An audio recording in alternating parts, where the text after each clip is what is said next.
আয়নার সামনে দাঁড়িয়ে শার্টের বোতামগুলো আটকাতে আটকাতে সুজাতার বলা কথাগুলো শুধু মনে পড়ছিল। পরশু রাতে ফোন করে বলল, সুজন, স্বামী স্ত্রীর বোঝাপড়াটা কিন্তু একান্তই দুজনের।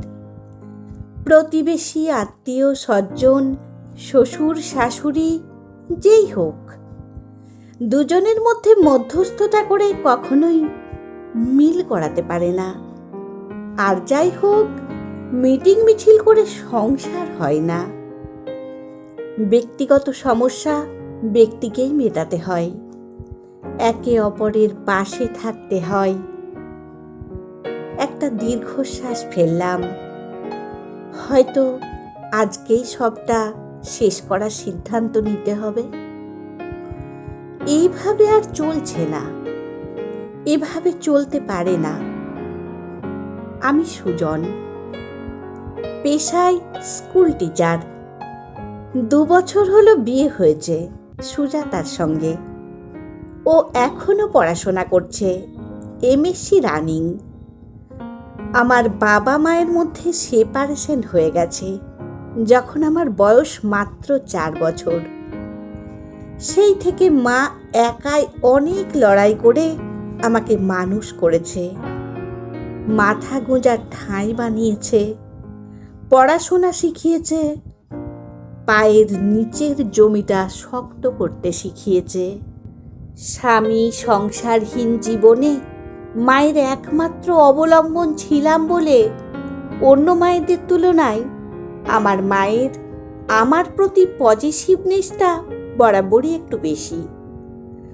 আমিও ছোট থেকেই মায়ের এই কষ্ট দেখে এসেছি বলে মাকে কখনো কষ্ট দিয়ে কোনো কথা বলি না। এমনকি মায়ের অন্যায় দেখলেও ছোট বড় কোনো কথা বলতে পারি না, মা আঘাত পাবে বলে। আর এই কারণেই জটিল সমস্যা তৈরি হয়েছে আমার বিয়ের পর।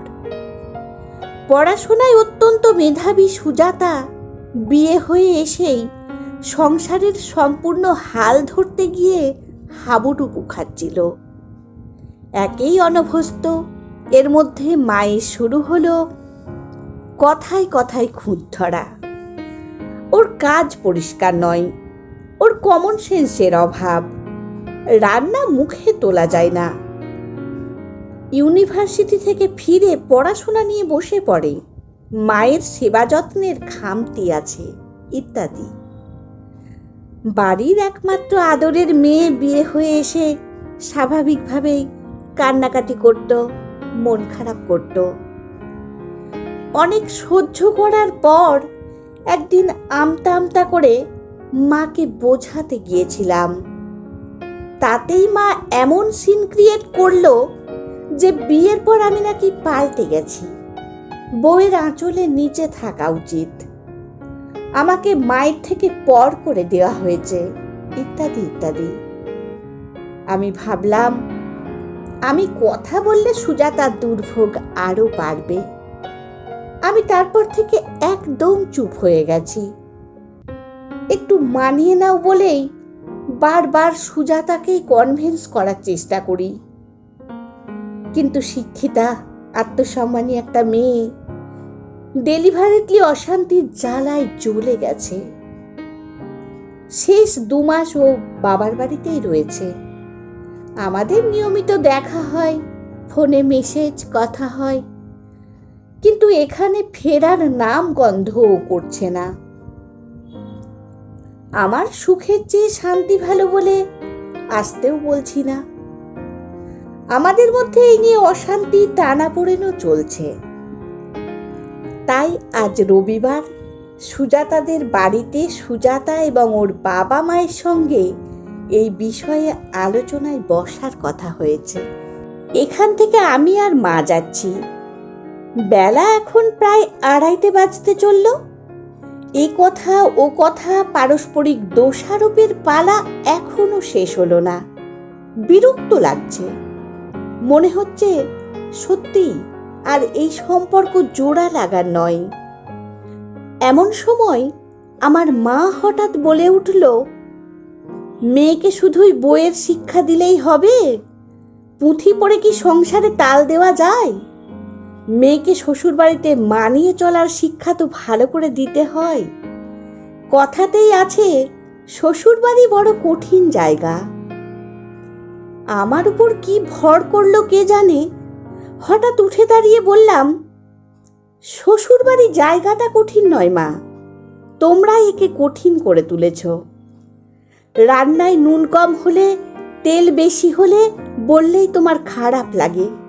বলো, এত কষ্ট করে রান্না করলাম, একটু মানিয়ে নেওয়া যায় না?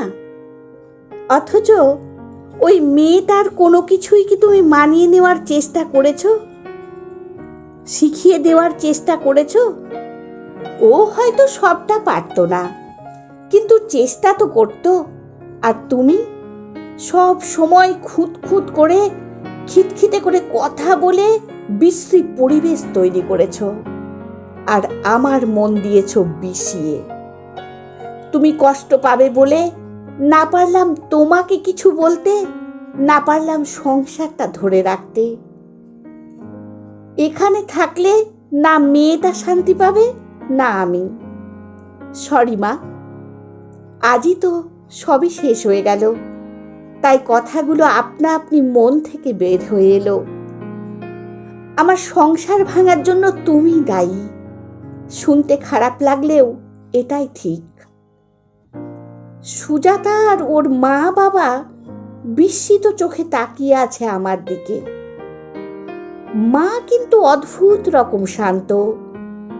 মৃদু হেসে ব্যাগ থেকে একটা কাগজ বের করলো, বলল, তাহলে আইনের কাজ পাকা করে রাখাই ভালো, দুজনেই সই কর। কি একটা জেদ চেপে গেল। কি লেখা আছে ভালো করে দেখলাম না, পড়লাম না। ঝাপসা চোখে দিলাম সই করে। দেখলাম সুজাতাও খুব কাঁদছে।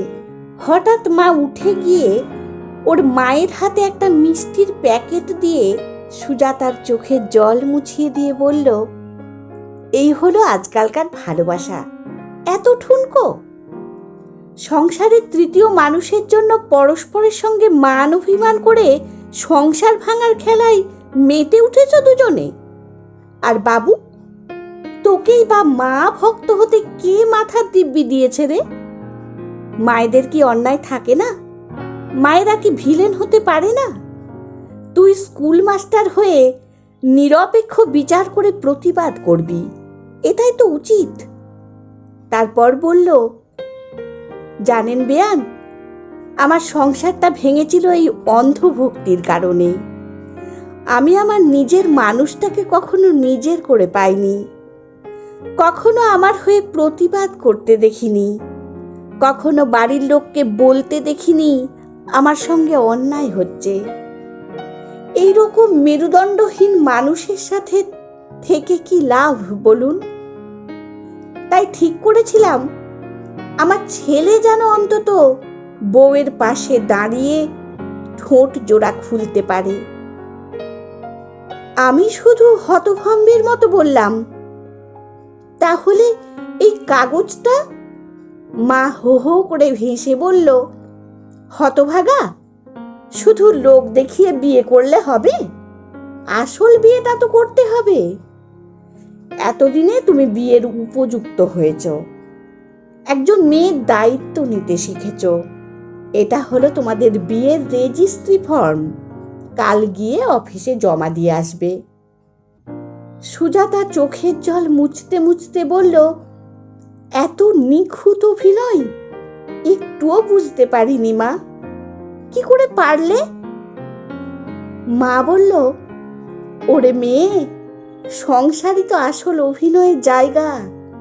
বুড়ো হয়ে গেলাম, এইটুকু পারবো না? যতই হোক, পুরনো চাল তো ভাতে বাড়ে। কলমে পার্বতী মোদক, কণ্ঠে সোনালী। বন্ধুরা, গল্পটি যদি ভালো লেগে থাকে তাহলে প্লিজ লাইক, কমেন্ট ও শেয়ার করে দেবেন। আর চ্যানেলে নতুন বন্ধু হলে অবশ্যই সাবস্ক্রাইব করে সঙ্গে থাকবেন। আশা রাখি। ধন্যবাদ। ভালো থাকবেন। সুস্থ থাকবেন।